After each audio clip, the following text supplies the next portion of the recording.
right?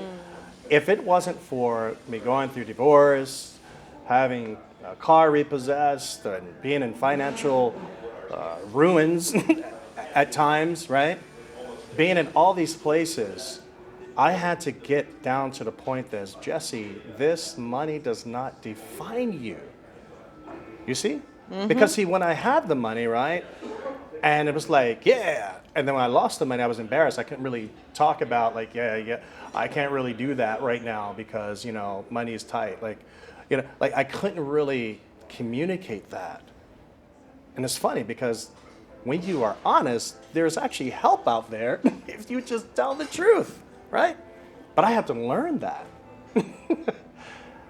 And see, once you get honest with yourself, right, you clean up that stuff, and that stuff means nothing to you anymore, you'll go anywhere. Because now you're not chasing the money, right? You now are doing something that has purpose, and the money will come. Once you define, this is why I was saying that in the beginning of what you were doing, you had a purpose, right? You had an intention. Once you have that intention and that purpose defined, and it has nothing to do with, I'm chasing the bag, but it has everything to do with, you know what, this is what I want to give back, right? And you can be humble in that position. I'm telling you, doors will open that will blow your mind. And that's what happened with me. Doors were opening, things that I'm like, I don't even understand how this happened. Like, how did I buy this property and we're going to profit over $1 million on this? Like things that just opportunities internationally as well, I was going to pivot and ask you, Yeah. You're talking purpose. I think the people want to know, what's your purpose? What's your driving factor? And kind of pivot into Africa and how we just came back from a trip, guys, from the Full Circle Africa event that Boris Kojo put on with his wife, Nicole Kojo. Yeah. And we're seeing a lot of movement and money and Black investors. And just before this conference, Jesse's been investing in Africa. Yep. And I feel like that ties into your purpose, but I want to ask you personally, what do you feel your purpose is? Sure.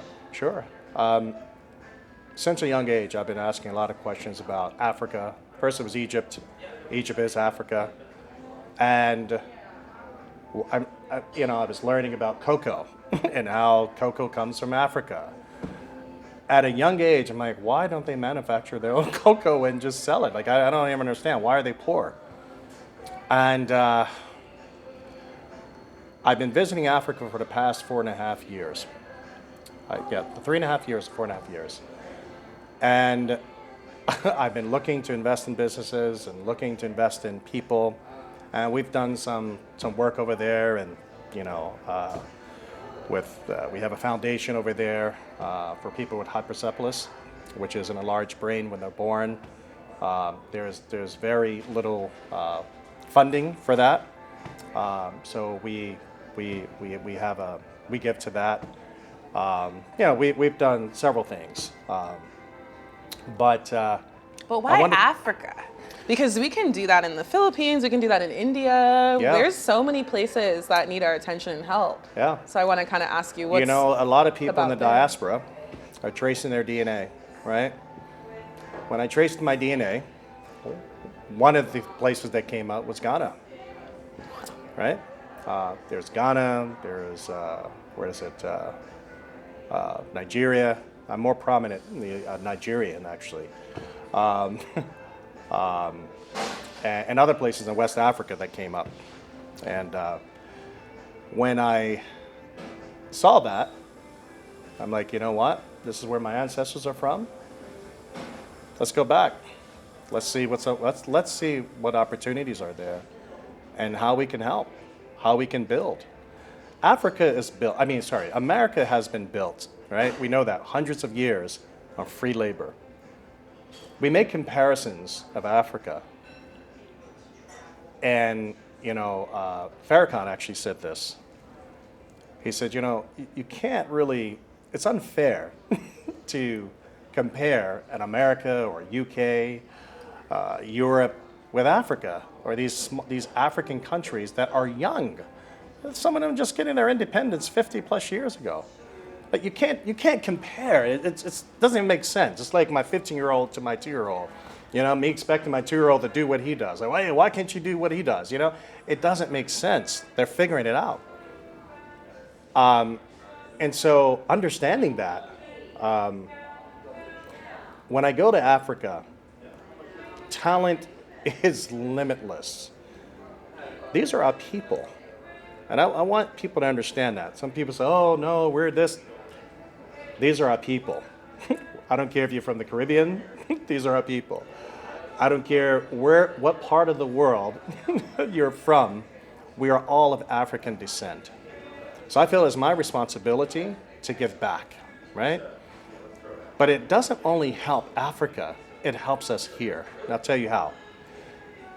Building jobs in Africa, as we build the infrastructure there, similar to what China did. If you know any story about China, China used to be known as a very poor, not prosperous country. Now China is everywhere, right?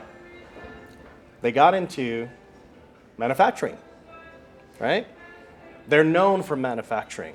Imagine West Africa becoming the hub of Africa with manufacturing. Just imagine that for a moment. And what does that do for the GDP in those several countries? In the whole entire continent of Africa. I mean, it's already happening. The Chinese are there, there's Arabs there, right? But what are we doing as a people to go back and actually build that? It's there for us to build, right?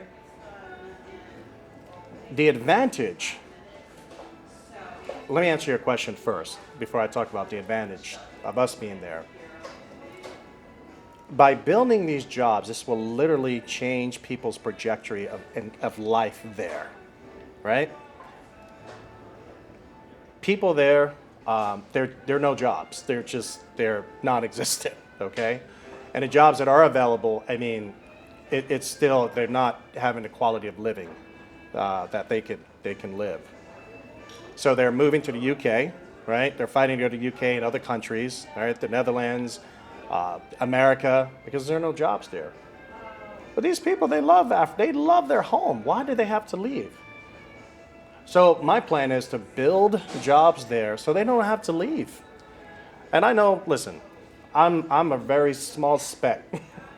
But if I can literally strike a match and get that going, get people to start doing what I'm doing on a very small scale, I truly believe this will change the trajectory of Africa. I look at us competing against China.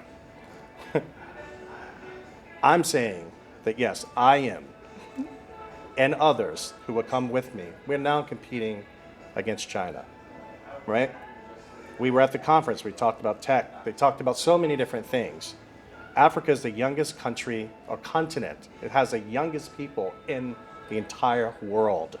Average age 19, guys. Average age is 19, right? That's insane. You look at 10 years from now, every fifth person, I think they were saying, is going to be African. If you notice, our music is now influencing the entire world. People are dancing at clubs. Afrobeats, it's everywhere, right? So, yeah. So by us building there, you know what it does? Now, our people are now encouraged to move back home to live, right? It brings money there, it brings safety there. It now is pulling talent into Africa, other talent. That's going to build Africa up in a way where we're actually now working together. Does that make sense? Absolutely. So, no, I think that's beautiful. Yeah. And I want to really talk about what is it in you that you feel this purpose in your life? Because even with my content, Affirmations for Black Men, so many people have told me, like, why aren't you prioritizing others? Why is it just for them? And I think for me at least, I saw, there is an insane void. It doesn't need to just be me doing it, I just see that there's an insane need there. Yeah. And I care about these people in my community. I care about our relationship. I care about connectivity. And we're working against 400 years of conditioning, of us not feeling worth anything, right? Our bodies, our spirit, being to the point of like no return for some families, you know, and it's still like the slave mentality is still there. Still there. So we're fighting, you know, and not a lot of people are in on this fight. And you and affirmations for Black men and building that confidence and you connecting with the continent and investing and building those jobs and creating pride and let us stay here and build here, because they want to trick us into believing that we not only are we not of value, but our land and our people are not of value, and trick us out our own spot because we know Africa is the most fruitful piece of land on this planet, and it's probably going to be some of the last land standing. And African people have been proven to be some of the most valuable people on this planet. And so we have to stop allowing people to trick us out our spot. And so I really resonate with what you're doing, and I really feel like this is all in alignment, and we're all here for a purpose. And we are, even with the Kojos and what they're doing and how we connected with them. Like this and is that a just movement. came up. Like that wasn't even planned. You know what I mean? It just came up, and I had to be there, you know? And Ghana, of all places. Of all places. I've been going there for years, and then suddenly you tell me about this conference, and, you know, this is it was just more crazy than how us. that all connected. Absolutely. You know, I've met for the years that I've been going to Ghana, I've never met a government official. Not once. Never had a conversation with. Never. And so to actually be there was surreal. It was surreal. Like something special is happening. And not just in our relationship and our connectivity and what we're doing individually, but on a global scale. It is. And I really am excited to bring awareness to this with you, because it's not just us benefiting the Africans. That's what people need to understand. They have so much to give us. It's insane. They are family, and that's one of the things that I want to make sure that people understand. I gotta tell you, I almost cried. I saw a couple months ago, this woman was talking. She was, I forget which country in Africa she was from, and someone questioned her about, you know, Africans and what they can do, and, you know, and their talent. And she said, my people can do anything. My people were slaves in America. My people, and it was the first time I actually heard an African acknowledge us as theirs. You know what I'm saying? And, you know, wow, just thinking about it, I get choked up, because it's just, that's it. And we learned to unite, so they taught us to hate each other, you know? I remember coming up, we would make African jokes, and it's like, it's so stupid. We're African, like, you know what I mean? But we never really looked at ourselves as that, you know? It's been stripped. And we've been shamed. We've always been othering each other. It's like, wait a minute. Yeah, we have a different culture and understanding and all of these different things. We grew up here, and, you know, I call our culture kind of a subculture, because we had to kind of figure it out coming here, right? But to go there and to see the culture and the food, it's like, wow, the food that our ancestors eat. You see what I mean? The customs that they have, it's beautiful. And the pride. Yes. And I really loved when I was in Ghana. And I've been to Africa before. I've been to Cape Town, and it was a completely different vibe. In Ghana, it felt like the pride, and it's in our clothing, y'all. Look at what he is wearing. Does this man look good? And it's the fabrics are thick. Like the pride and the pride this is made in Nigeria, by the way. Come on. And so what pride does when you're prideful in what you do and who you are, it translates in how you treat your people. I want my people to be wearing the best fabrics. I want my people to be eating the best foods. I want my people to be listening to the best music. That's why their music is uplifting. That's why their music will have you feeling a different type of way. That's true. I want my people to celebrate because there's love there. And like the moment that African Americans and Africans, and we can have pride in each other, the moment that we can share in that pride and in that love, we instantly become so much more powerful. They love us there. I've never felt unwelcomed. I never felt that I don't belong there. I actually hate leaving. The aroma when you're in Africa is It's a certain scent. There's this aroma. I can't explain it. You just know that you're home. The kindness that have been given to me it's amazing. The things that people have done for me, the things that people have showed up and have done for me, it's amazing, you know. So, yeah, I want to give back to what I was given. You know, when I look at Africans, when I look at my brothers and sisters, I see myself.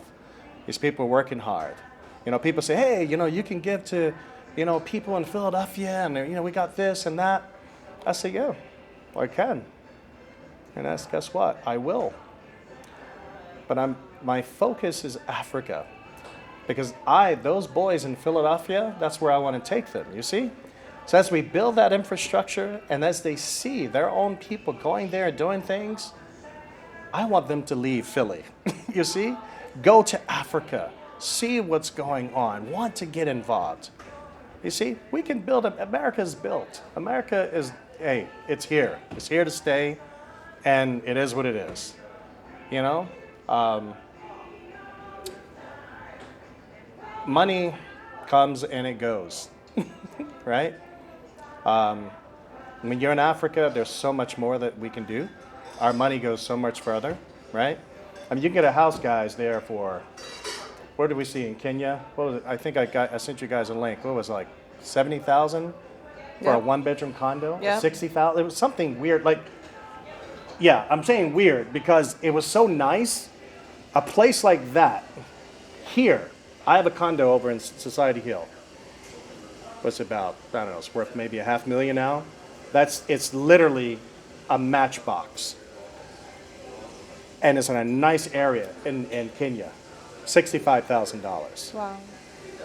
So you guys are struggling to live in an area you really don't want to live in the States. Struggling. Trust me, I know, because most of you are my family, right? Struggling, right? You literally can go get your stuff right, learn how to make your money work here, learn how to invest, right? Learn what that means. Get your money going. Get there, start investing, invest in real estate, get into Airbnb, and I'm telling you, you won't regret it. You can do it. Absolutely. You know? And I feel like as we navigate Jesse's story, I want us to all take notice that there were levels to your story of becoming. Yes. Right? I like to call it a story of becoming because who you are today was built brick by brick. Yep. And it had nothing, money helped, but it was more of an internal self journey, a self project. You know, you're valuable because of who you are, not because of what you have. And so as we kind of wrap this up, I want to talk about what advice would you give someone now who wants to be where you're at but feels lost? Listen, I consider myself the average person. I'm no different than you. You're no different than me. I think the only difference between me and others is that I keep going. I screw up, I keep going. I mess up, I keep going. I lose, I keep going. Keep going. You know, keep going. Get direction. Get a mentor. Talk to somebody, right? Not a mentor who's doing something he's not supposed to be doing, right? But get a mentor that is in touch with themselves, you know? That's, you know, just keep going. Don't give up. You know, some of you guys, you know, you're working in a restaurant or you're or wherever it is. You're at a job that you hate your boss, right? You might even look at me and be like, you know, that's not for me. No, it is for you. It always has been for you, right? But you got to know that the universe has for you what it has for you if you believe it. Trust me, your thoughts will affect every single thing. If you believe that it's not going to happen, it's not going to happen. It's not. You know? So if you believe it's going to happen, it's going to come your way, It's going to happen. And that's literally it. It's really not that hard. You'll go through the emotions. You'll go through the man, it's not even worth it. You got bills. You might be in foreclosure. You might be losing your car. You might be going through a divorce. Just keep going. I've been through it all. And trust me, my life is not perfect because I haven't arrived. But one thing I've learned is that if I don't do work here, you will never have success. You'll have the appearance of success. You'll have the appearance of, oh, wow, they have it together. But if you're empty, it doesn't matter. So work in yourself, guys. Just know that you don't have to be on a Learjet. You don't have to be driving a Benz. You don't have to have all the gold and the watches and all of those things. You can drive a Hyundai, right? A 1995 Hyundai. Make your money, stack it, save it, live simply, not name brand clothes, right? And build. Let's stop being so insecure as a people, thinking that we got to impress people. What I say, we don't know, people who don't like us, right?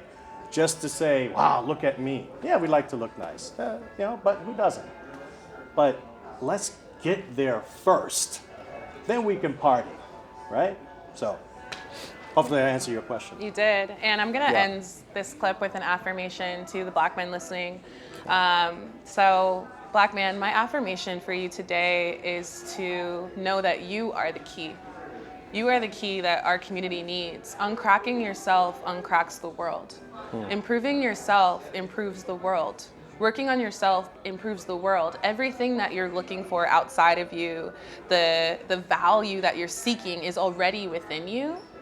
And the more that you affirm yourself, the more that you believe in yourself, the more that you invest in yourself, the more that not only you heal, but you heal everybody around you, and you heal the world, you heal your community. You are such an important piece to this entire story. Yeah. And although you've been told otherwise, I've wanted to bring Jesse here just to show you what it looks like when a Black man heals himself. Black men are so selfless that when they feel this new era of abundance within themselves, they share it because that's who you are. You're generous. It's true. You're loving. You're providing. And we need you. And I love you. All right. I hope you guys have a good day. I hope you enjoyed this. If you did, make sure to comment, like, and share. And please follow Jesse. We're going to be building more content together. We're going to be going to Africa again. We're going to be sharing more business advice. And we love you. And we'll see you later. Bye. Bye.